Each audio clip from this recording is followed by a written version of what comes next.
Hi everybody, it's Jonathan Segal, and we're back for episode 4. It's great to be back from wherever I'm back from. So let's talk turkey. I don't know. Anyway, we're going to talk about oom-cha today. What is oom-cha? Some people call it boom-chick. I call it oom-cha. Oom-cha is 8th notes.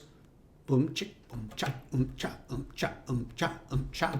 A million songs use this rhythm. I am just going to demonstrate a few. So get used to this, because all you have to know is left, right, root chord, 5th chord, root chord, 5th chord. This land is your land.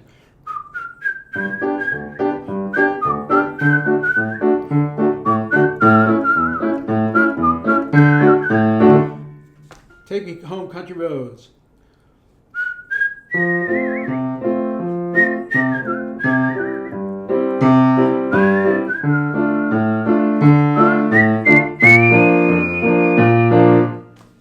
Now what I'm doing is I'm playing the root of a chord. So if it's an F chord, I'm playing the root. Then I'm going to play the chord in my right hand. And then the fifth note of the F scale in this case. And then the same chord. Root chord, 5th chord, root chord, till I switch to another one. Bobby McGee.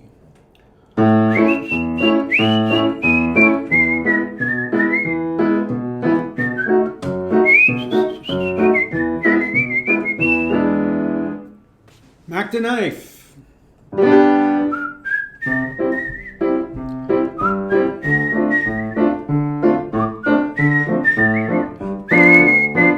See what's going on, right?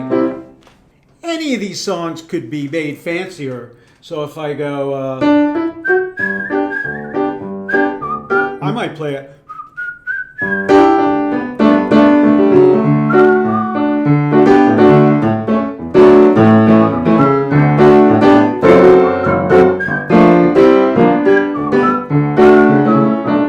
We just want to get the basic structure.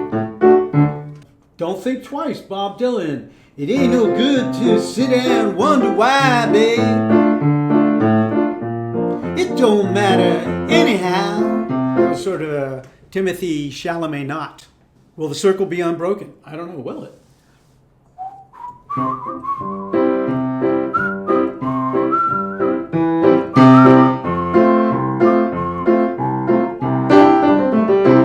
Okay, so that was a whole slew of oom-cha, oom-cha. That's the sound. Oom-cha, oom-cha, oom-cha, or boom-chicka, boom-chicka, boom, or 1 and 2 and 3, and or bass snare for the drum, or a bass hi-hat. Talk to the drummers.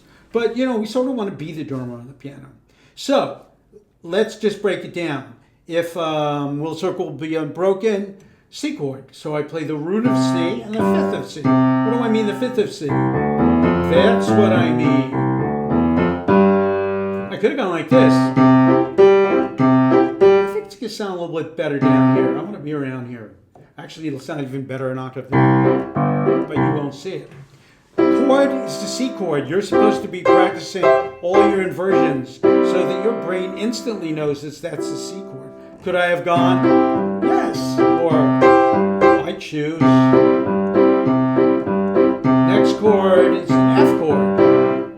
I practice getting from one chord to another. Check the other episodes. And so here. And here, now I'm going to play the root and 5th of F, which is F and C. Or I could go up. I like going down.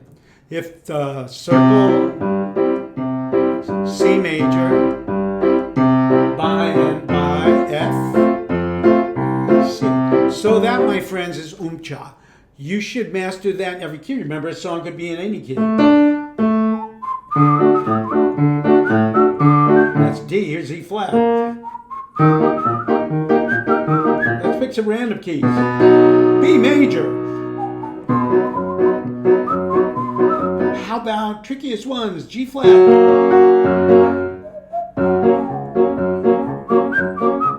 I know all my keys. Do I play more readily in some keys? Sure, I play in them more often, but theoretically, you can do anything in any key. And that, my friends, is oom-cha. Okay, So we've been adding elements to the blues. We have our left hand. We've use single notes, triplets, and thirds. Let's add some more elephants, pachyderms. Let's add more elephants to our blues. By the way, this is not the only left-hand blues pattern. You could go. Or there's a million of them, but let's stay with this for a while so we can perfect the hands not falling apart. So, single notes, single eighth notes, triplets, thirds. Let's add something new. Tremolos. Tremolo is two notes vibrating like this. Here's how I approach this. 1, 2, 1. You stay close to the notes. You have to have enough firmness in your fingers so that you can control it. And yet if you're too tight, it won't work either side. So, the other trick with tremolos is, will your left hand fall? Here's my left hand fall apart. We don't want that. We want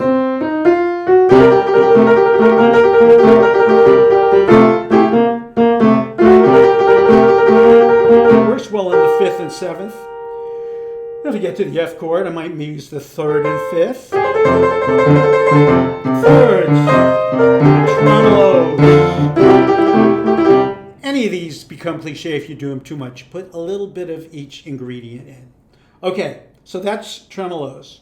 Here comes another one. Sixths. 6 T-H-S. They're not all on the scale. That's a 6.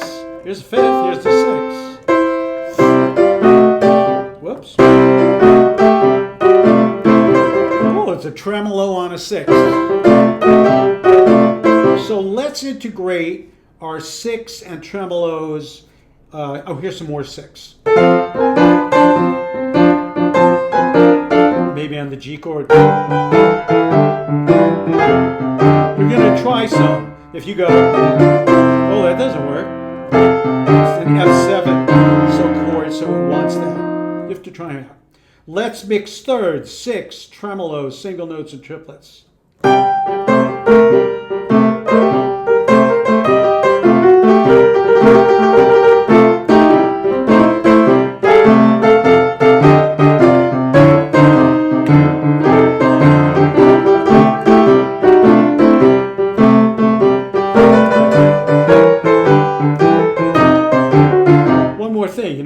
Did. I took a third and I played triplets. Triple it. I'll often approach it with that note from the flat 7th to the major 7th. Why? Because it's part of the G7 chord. I don't want to stay there. I could.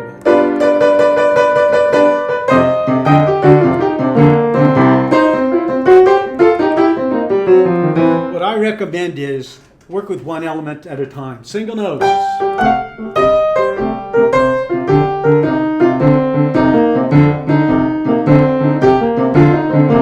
Triplets.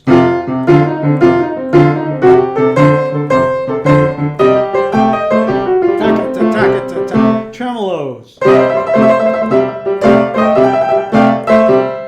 6. Eventually you'll get them all together, but probably not good to do everything at the same time. Okay, because we'll overload. Okay, so we've got new blues stuff. We've got oom-cha. There's a million songs that do it. Lots of old country songs do it. Country folk, some blues, some rock songs. And of course, there are variations on it that'll make it sound more rockish or more contemporary. You know, there's probably some contemporary songs we could use it on too. Meanwhile, you're supposed to be practicing around the circle of fifths. How do you remember the circle of fifths? Because it spells out, oh no, I didn't hear anybody. CF beadga beadga. CF, circle of fifth.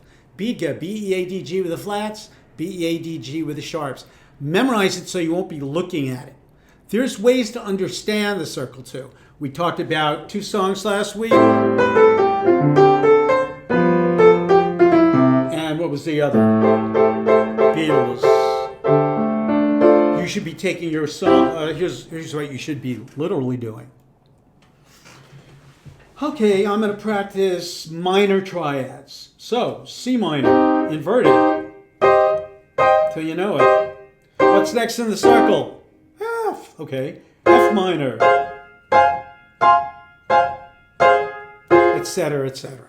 Let's add one new chord today. Let's add the dominant 7th chord today. If you take a major triad, 4 half steps, 3 half steps, and you add 3 more, you get C7. If I'm talking to musicians, I'm going to say, hey pal, play C7. The full name of the chord is C dominant 7th. I always think of it as dominant chords dominate the entire scheme of Western harmony. Dominant 7th. Okay. I can't have blues without that chord. I can't have James Brown. I can't have Mozart. And here's the coolest thing about dominant 7ths, the last thing I'm going to say today. He lied. Here's G7. It wants to go to C major in the circle. Look how it happens. You'll love this. It's like a pool table. You ever see anybody hit the rack and everything goes into the pockets just like that? Here's a G7 chord inverted. Here it is. It wants to go to this chord C, but look how it happens. The D goes to the C. The F is going to go to the E.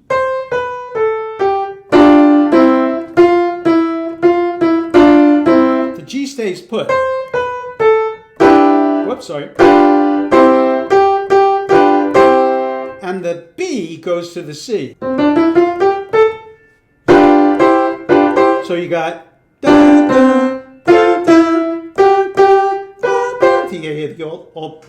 and all put together you get. So dominant 7th chords like to function as a 5 chord and go back home. Except dominant 7ths are often functioning as 5 chords, meaning going to the 1, except in certain kinds of music where they are the 1 chord, like blues. I'm in C here, and C7 is my 1 chord.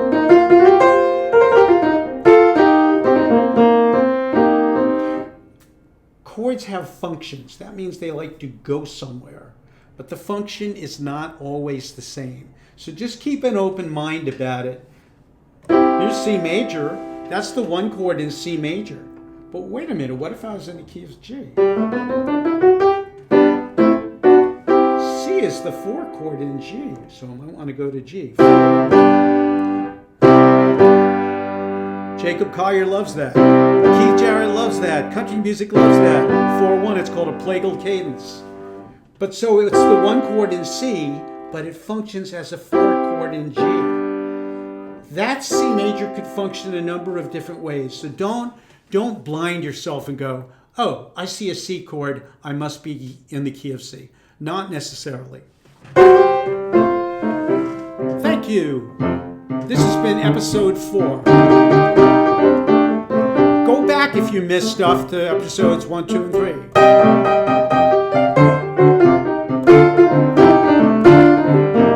Soon we're going to get into jazz.